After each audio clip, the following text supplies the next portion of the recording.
تو وہ جو ایکسپریشن ہے اگر آپ ہیبرو بائبل پڑھیں تو وہ ہوشانہ جو ہے وہ اس سینس میں یوز ہوتا تھا. بعد میں جب یہ کرسچن اس وقت جو حالات تھے اس کے مطابق یہودیوں نے استعمال کیا سیو اس ناؤ, لیکن چونکہ یسوع مسیح نے سب کچھ تمام کیا, سارے کام مکمل کیے, تو پھر جو ہے یہ لفظ جو ہے اس کی سینس بدل گئی جب یہ کرسچن دنیا میں آیا. تو اب یہ جو ہے وہ تعریف کا جو ہے وہ پریز کا یا خوشی کا کلمہ ہے. تو جب یہودیوں نے یوز کیا تو اس کے کچھ اور معنی تھے. اب ہم جب اس کو یوز کرتے ہیں تو یہ زیادہ خوشی کے اور تعریف کے کلمات میں استعمال ہوتا ہے. جی جی جی, تھینک یو سو مچ. یہ میں ناظرین کو بتاتا چلوں کہ یہ پروگرام قلمکار انٹرنیشنل کی جانب سے پیش کیا جا رہا ہے. قلمکار انٹرنیشنل ادب کے ذریعے امن اور ہم آہنگی کا پرچار کرتا ہے. ہم آہنگی اور اس کے ساتھ ساتھ ہم کرتے ہیں اور مختلف شعراء حضرات کو, دانشوروں کو ہم اپنے پروگرام میں بلاتے ہیں اور مختلف موضوعات پر بات چیت کرتے ہیں. جیسے آج ہمارے ساتھ محقق و دانشور موٹیویشن اسپیکر جناب عاصم مقصود کھنہ صاحب ہیں. تو جناب اگلا جو سوال ہے, اکثر جو لوگ پوچھتے ہیں, آخری کھانے کی تصاویر جو ہم دیکھتے ہیں کہ یسوع اور ان کے رسول میز کرسیوں پر بیٹھے ہیں, اور بعض تصاویر میں تو یہودا کے آگے نمک کی بوتل بھی گری ہوتی ہے. کیا آخری کھانا واقعی اس طریقے سے یا اس انداز سے کھایا گیا تھا؟ اچھا بشیر, مجھے بہت خوشی ہوئی, آپ نے کافی پریپریشن کی ہے اور آپ سوال وہ پوچھ رہے ہیں جو پریکٹیکلی واقعی آج لوگوں کو جاننے کی ضرورت ہے. اور میں قلمکار انٹرنیشنل کا شکر گزار ہوں کہ آپ اہم موضوعات کو چھڑ رہے ہیں, صرف وہ جو ایک سطحی اور جنرل باتیں ہیں وہ نہیں. چلے میں آپ کے سوال کی طرف آتا ہوں کہ کیا یسوع مسیح اور اس کے شاگردوں نے آج کل کے زمانے کا جو میز دکھاتے ہیں, کرسیاں دکھاتی ہیں, اور یہودا کے آگے جو کچھ تصاویر میں نمک کی بوتل بھی گرائی ہوتی ہے, اصل میں یہ کھانا اس انداز میں کھایا نہیں گیا. ٹھیک ہے, یہ کھانا جو ہے یہ بالائی کمرے میں کھایا گیا تھا. ٹھیک ہے, ایک بات تو یہ ہے. دوسرا, اس زمانے میں جو میز یوز ہوتے تھے ان کو کہتے تھے ٹرائکلینیم. یہ رومی زمانے کا سٹائل تھا, اور جس طرح انگریزی کا حرف سی ہوتا ہے نا, یہ اس شیپ کے ہوتے تھے. جی جی جی. اچھا, دوسری بات یہ ہے کہ جب بائبل میں جو لفظ لکھے ہیں نا ان پہ وہ تھوڑا سا غور کرنے کی ضرورت ہوتی ہے. ایک لفظ یوز ہوا ہے ریکلائن, کہ یسوع مسیح اور اس کا شاگرد ریکلائن کا مطلب ہوتا ہے ٹیک لگا کے بیٹھنا. آج کل ریکلائنر بھی, صوفے بھی ہیں, ریکلائنر بھی آیا, بالکل صوفے کے اندر ہے. جی ہاں جی, تو وہ ریکلائن یوز ہوا ہے. اچھا, اب وہ یہ تھا کہ لوگ بیٹھتے تھے, کونی رکھتے ہوتے تھے, عام طور پہ لیفٹ کونی ٹیبل کے اوپر, ٹانگیں پھیلائی ہوئی ہوتی تھی, اور پھر اپنے دائیں ہاتھ سے کھانا اٹھاتے تھے. آپ پرانی موویز میں کچھ دیکھ لیں کہ لوگ صوفے پہ اس انداز سے بیٹھے اور پھر انگور کا گچھا اٹھا کے انگور کھا رہے ہیں. تو ایک تو یہ ہے کہ یہ ٹیبل وہ نہیں, یہ ٹرائکلینیم ہے, اور دوسرا وہ کرسیوں پہ نہیں بیٹھے. ٹھیک ہے, یہ چیز ہو گئی. باقی آپ نے ایک بہت ہی زبردست بات کی ہے.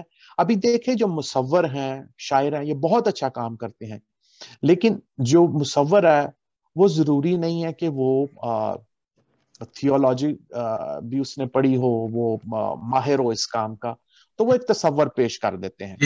اور ایک اضافی چیز کچھ تصاویر میں ہے کہ جو نمک کا گرنا ہے یہ غیر وفاداری, کسی کا غیر وفانا, بے وفا ہونا, اس کی علامت ہے.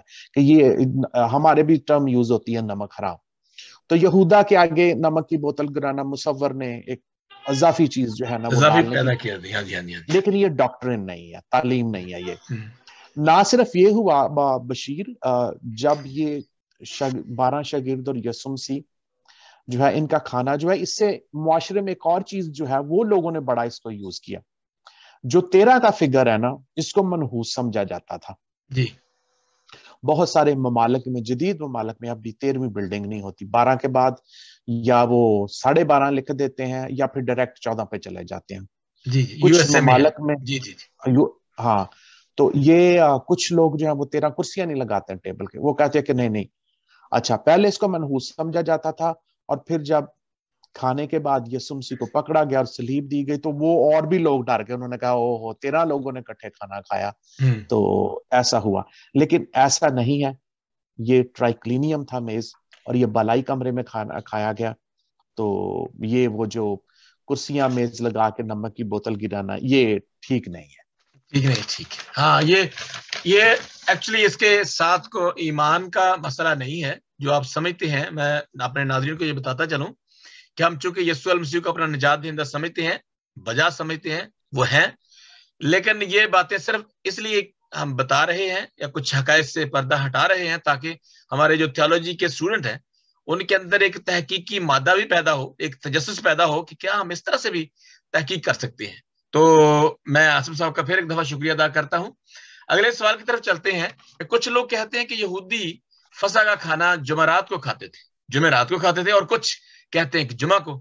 حقیقت کیا ہے؟ یسوع نے آخری کھانا کس دن کھایا؟ جناب عاصم صاحب. ہاں جی, بشیر صاحب یہ دونوں ہی باتیں درست ہیں, جمعرات والی بھی اور جمعے والی بھی. جی لیکن میں بتاؤں کہ یہ خدا کا ایک پلان تھا. آگے بات ہوتی ہے تو پھر اس میں وضاحت ہو جائے گی. دیکھیں, آپ کے پاس یہودی ہیں جو گلیل میں رہتے ہیں, اور پھر آپ کے پاس یہودی ہیں جو اسرائیلی ہیں جو یہودیہ میں رہتے ہیں, جی جنوب میں.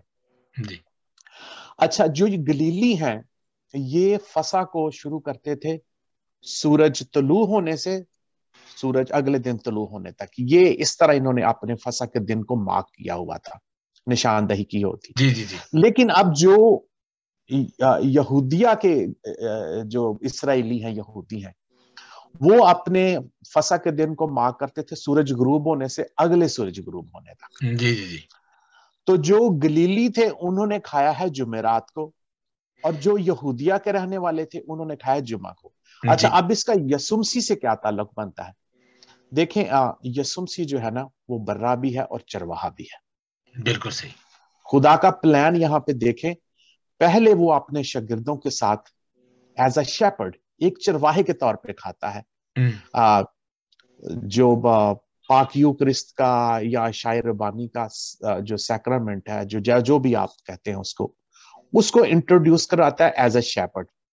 ٹھیک ہے, لیکن اگلے دن جمعے کو جب گلیل کے یہودیہ کے یہودی جو ہیں